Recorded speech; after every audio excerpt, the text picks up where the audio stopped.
lesser known thing called etiquette I discovered here. And let's read. Etiquette plays an important part to one's success.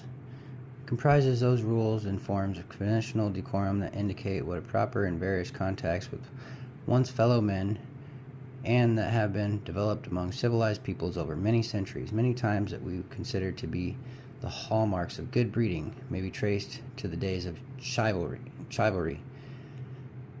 The custom of raising the hat originated when knights, on accosting each other, raised the visors of their helmets to determine whether they were friends or foes. The custom of shaking hands originated as a desire to show a friendly feeling by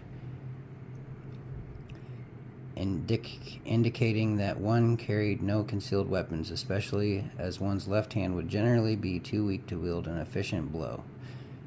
Many people still observe the custom of serving the hostess first, which may be traced to the desire of a medieval host to prove by having his lady taste each dish first that he did not wish to poison his guests.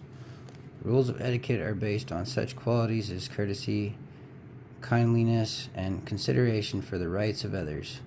They should be practiced from childhood until they become an automatic. To speak in low tones and without boasting, to use accepted forms of speech, to talk too little rather than too much, to avoid superlatives and evident exaggerations. These are some of the marks of good manners and good breeding. Foundations of etiquette is laid in the home. Thence, its influence extends to every phase of the individual's life, to school, to the church, to his work, to his social life, and to his various contacts with strangers as well as friends. Etiquette is most useful in smoothing your contacts with others and making you, through conformance to social norms, a more acceptable person. Let's see if we can get this part. Courtesy in the home. Every boy and girl should try to start the day right.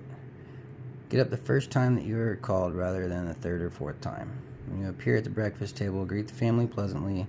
Observe the same punctuality at all other meals, taking care each time to wash your hands and comb your hair before you sit down at the table.